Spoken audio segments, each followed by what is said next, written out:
Hello my dear students, आपका स्वागत है कक्षा छठी के ई लर्निंग हिंदी कक्षा में। आज हम आप लोगों को कक्षा छठी के जो हमारे PT1 का सिलेबस है उसका जो 4th चैप्टर है जिसका नाम है चांद से थोड़ी सी गप्पे, उस कविता का पठन करने जा रहे हैं।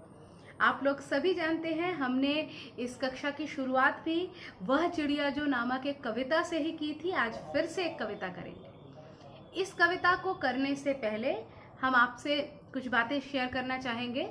फर्स्ट थिंग ये कि हमने बहुत क्वेश्चन आंसर्स, फिर जो है मतलब चैप्टर पढ़ना, ये सिस्टम कर लिया है।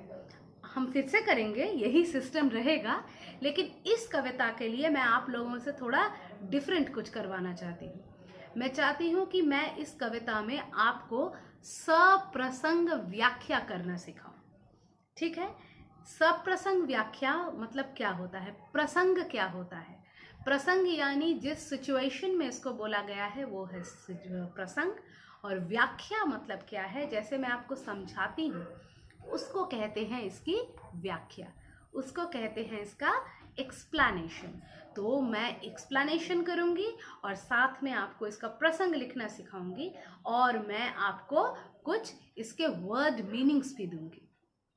और इनको मैं रिटन फॉर्मेट में दूंगी कि नहीं ये मैंने अभी सोचा नहीं है, लेकिन मैं उम्मीद करती हूँ कि मेरे जो बहुत ही होनहार स्टूडेंट्स हैं वो मेरे बताए गए वीडियो में बताए गए समझाए गए मीनिंग्स को ये जहन में रखकर, दिमाग में रखकर उससे खुद लिखने की कोशिश करेंगे। और उसको खुद लिखने के साथ साथ आपका जो राइटिंग स्किल है वो भी डेवलप करेगा, और आपको जो है एक मौका मिलेगा आज़ादी से अपने शब्द चयन करने का, अपने मन के भावों को लिखने का।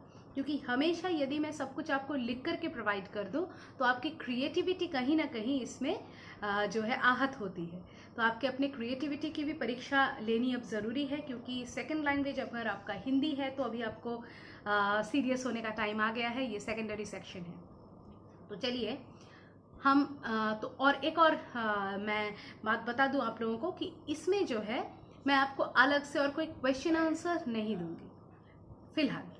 May be for the term exam तब मैं सोच के देखूंगी कि अगर इसका कुछ क्वेश्चन आंसर दिया जा सके तो मैं दूंगी, लेकिन अभी हमारे लिए इस चैप्टर के लिए इसके सप्रसंग व्याख्या को प्रिपेयर करना ही मेन हमारा मोटो है। तो आप लोग बिल्कुल भी अपने आप को प्रेशराइज मत कीजिए कि मतलब भावार्थ होगा फिर क्वेश्चन आंसर होगा। नहीं, यदि क्वेश्चन आंसर होगा भी तो भावार्थ करने के बाद मैं अगर क्वेश्चन एक पॉइंट आउट कर भी दूं तो आप कर पाएंगे, ये मेरा प्रॉमिस है आपसे। तो ये जो कविता है, ये कविता एक 10-11 साल की लड़की का कथोपकथन है। गप्पे यानी क्या, चैटिंग। चैटिंग है किसके साथ? चांद के साथ।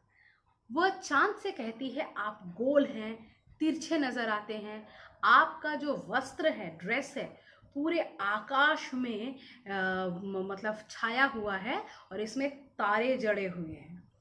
इस पोशाक के बीच आपका गोरा चिट्टा जो गोल सा चेहरा है वो पोशाक के बीच से दिखाई देता है। आप हमें बेवकूफ मत समझिए, हम जानते हैं कि आप तिरछे क्यों नजर आते हैं। आपको कोई बीमारी है, तभी आप घटते हैं और घटते चले जाते हैं और पूरी तरह से गायब हो जाते हैं, और फिर बढ़ते हैं और पूरे गोल हो जाते हैं।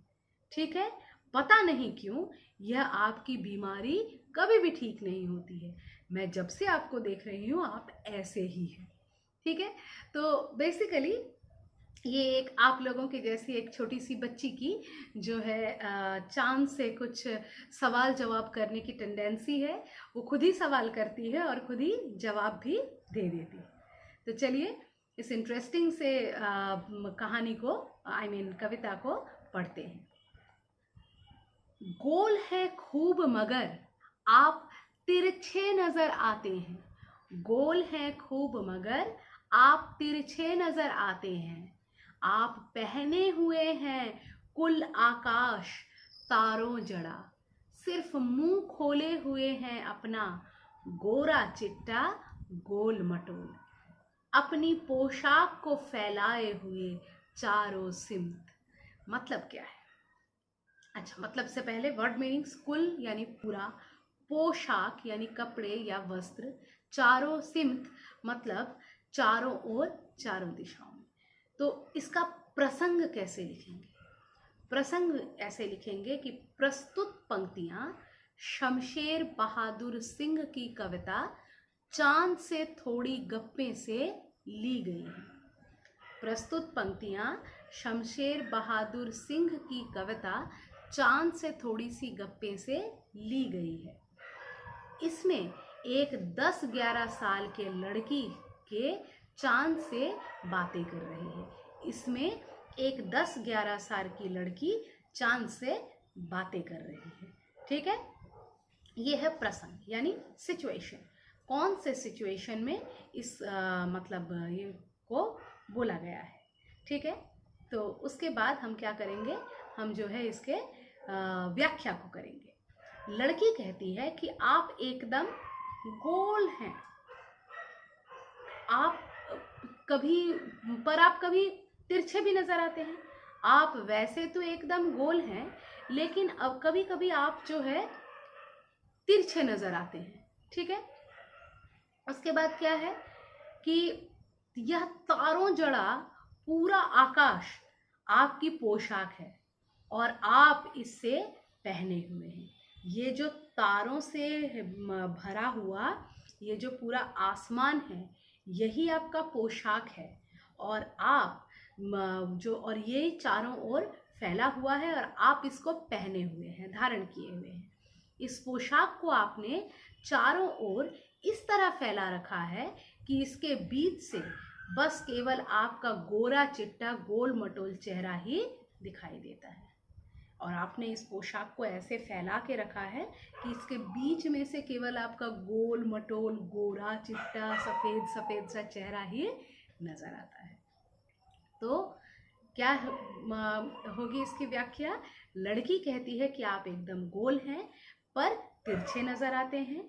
ये तारों से जड़ा हुआ पूरा आकाश आपकी पोशाक है और आप इसे पहने हुए हैं।